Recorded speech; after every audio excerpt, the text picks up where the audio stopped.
हाँ, 5 साल के लिए जमा किया था, 5 साल बीता तो फिर से उसको दूसरे स्कीम में बदल दिया सर। डीएम के यहाँ दरखास्त दी है, डीएम के यहाँ दरखास्त दिया गया। अनुरोध सरकार से यही करेंगे कि हमारा पैसा किसी तरह से मिल जाए। और बेटी का शादी होना है और एक को पैसा नहीं मिल रहा है। सरकार से यही गुहार करेंगे कि हमारा जल्द से जल्द पैसा मिल जाए कि हमें लड़की का शादी करें। 5 साल होने के बाद फिर पैसा मैच्योरिटी के लिए हम लोग गए तो उस समय पूरा जोर दबाव दिए, तब पर भी पैसा नहीं निकला। उस स्कीम को बदल करके दूसरे में किया गया, जिसके वजह से शादी हमारा सिस्टर का जो है 1 साल डिले हो गया। पैसा दे दीजिए। अच्छा, हमको डॉक्टर से दिखाना है, करना है। जी हाँ, सहारा ने बेसहारा कर दिया लोगों को। ऐसा हम इसलिए कह रहे हैं कि जो सहारा प्राइवेट लिमिटेड बैंक थी, उसने पहले तो लोगों को झांसे में लिया, बताया कि आप अपने पैसे हमारे पास जमा कीजिए, 5 साल में ये दुगने हो जाएंगे। लोग भी उसके फंडे को नहीं समझ पाया और पैसे जमा किए। जब मैच्योरिटी डेट आया तो लोग गए बैंक के पास में कि भाई मेरा मैच्योरिटी डेट हो गया, मेरा पैसे वापस कीजिए। तो वहाँ एक कंडीशन अप्लाई हुआ बैंक की तरफ से कि भी ये पैसे आपको नहीं मिलेंगे, इसको और 2 साल के लिए जमा कीजिए, और 7 साल के लिए जमा किया गया। 7 साल बाद जब मैच्योरिटी डेट आया तो लोगों को लगा कि अब पैसे मिलने वाले नहीं हैं। फिर धीरे धीरे अफवाहें फैलने लगी कि सहारा कंपनी जो है पैसे लेकर के भाग गई। लोगों के अंदर मतलब घबराहट होने लगी कि आखिर मेरे पैसे कहाँ जाएंगे, कौन देगा मेरे पैसे। चूंकि पूरी जनता की जिम्मेदारी सरकार की होती है, किसी भी तरह की जनता के साथ अनहोनी न हो, कोई चीटिंग नहीं करे, कोई उनके साथ धोखाधड़ी नहीं करे।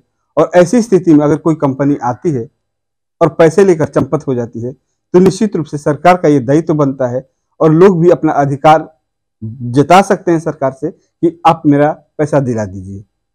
तो ऐसी स्थिति में ये जो सहारा प्राइवेट लिमिटेड कंपनी थी, उसने एक स्कीम बनाया कि आप ऑनलाइन कीजिए, ये कागज जमा कीजिए, वो कागज जमा कीजिए, इसके पास जाइए।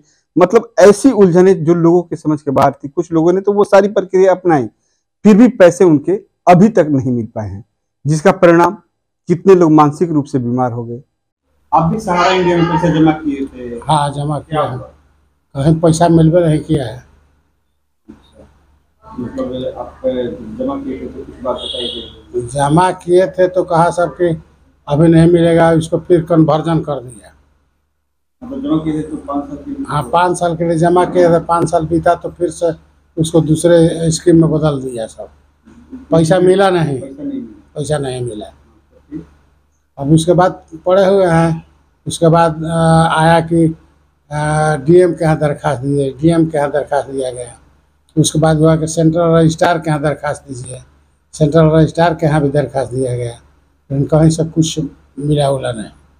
ऐसी स्थिति में तो बहुत सारे परेशानियाँ, बहुत परेशानी है। नतनी का शादी करना है, घर में कुछ काम कराना है, लेकिन कुछ हो नहीं रहा है।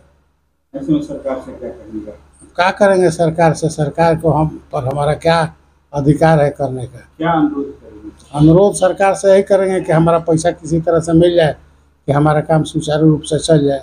सहारा इंडिया में मेरे हस्बैंड के करने के बाद सारा पैसा जो मिला था सब हम उसी में लगा दिए थे।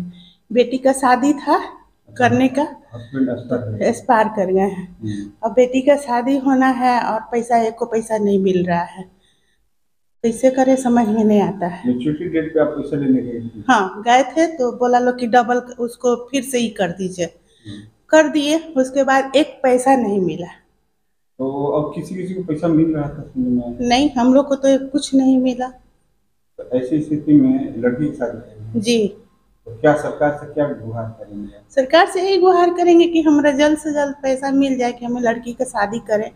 मेरे हस्बैंड भी नहीं है, बहुत मुश्किल से पैसा जमा किए थे, कुछ नहीं है। सहारा इंडिया पैसा जमा था, उसके बाद गोल्ड बॉन्ड करके कुछ स्कीम था उसमें, तो उस समय डबल करके था कि 5 साल में आपका पैसा डबल हो जाएगा। 5 साल होने के बाद फिर पैसा मैच्योरिटी के लिए हम लोग गए तो उस समय पूरा जोर दबाव दिए, तब पर भी पैसा नहीं निकला।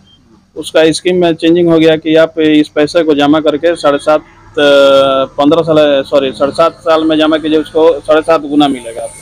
मतलब पैसा निकालने के लिए गए? पैसा निकालने के लिए दोनों बन गए, 2 फिक्स पूरा था, दोनों फिक्स पूरा होने के संबंध में पैसा निकालना था। सिस्टर का शादी था उसमें, कि किसी तरह से पैसा निकाल करके शादी में एडजस्टमेंट हो सके हम लोग का। पैसा नहीं निकला, उस स्कीम को बदल करके दूसरे में किया गया, जिसके वजह से शादी हमारा सिस्टर का जो है 1 साल डिले हो गया। उससे बहुत सारा परेशानी हुआ। आज तक भी पैसा उसको ऑनलाइन करा करके रखा हुआ। पैसा की स्थिति अभाव में बहुत सारा परेशानी से गुजरे हम लोग। यहाँ तक पापा का जो मेंटली रूप से अस्वस्थ भी हो गए थे, जिसके कारण हम पटना इलाज के दौरान में ले गए आदमी। बहुत हर जगह से परेशानी हुआ है, लेकिन पैसा आज भी नहीं मिला है। आज भी वही स्कीम है कि ऑनलाइन करा लीजिए, कागज रख लीजिए, कागज का आदान प्रदान कीजिए, कागजे में अभी समेटते चला जा रहा है प्रक्रिया में। किस दिन किस वक्त मिलेगा, अभी तक उसका इंतजार में अभी लगा हुआ है आदमी। हम ही नहीं, हमारे पीछे बहुत सारा ऐसा आदमी है कि जो कि इस वजह से इस स्थिति से बहुत परेशान हुआ। किसी की चीज के किसी सदमे से वो निकल के भी गया, कुछ आदमी गुजर गया इसके वजह से। कैसे क्या हुआ? बचा के हम रखे थे अपना खर्ची में से। अच्छा। 28,000 जमा करके 5 साल के लिए। हाँ। फिर हमको पैसा नहीं मिला। तो 5 साल में पूरा हुआ तो आप गई थी? नहीं मिला। फिर गई थी जब पूरा हो गया था तो? हाँ। क्या बोले लोग? बंदे हो गया था सहारा। तो अभी तक मिला नहीं? नहीं। आपको आशा है कि मिलेगा? देखिए, क्योंकि सरकार बोल रही है कि जिसको तिसको पैसा मिल रहा है। जी। हाँ, मिल जाता तो ठीक था। बीमारी में काम आता। उम्र भी आपका हो गया? उम्र भी हो गया है। इलाज कराने को हमको बहुत बीमार रहते हैं। अच्छा, सरकार से आप क्या कहेंगी? पैसा वापस मांगने के लिए गुहार लगाएंगी? हाँ, लगाएंगे। क्या अनुरोध करें? हमको पैसा दे दीजिए। अच्छा। हमको डॉक्टर से दिखाना है, करना है।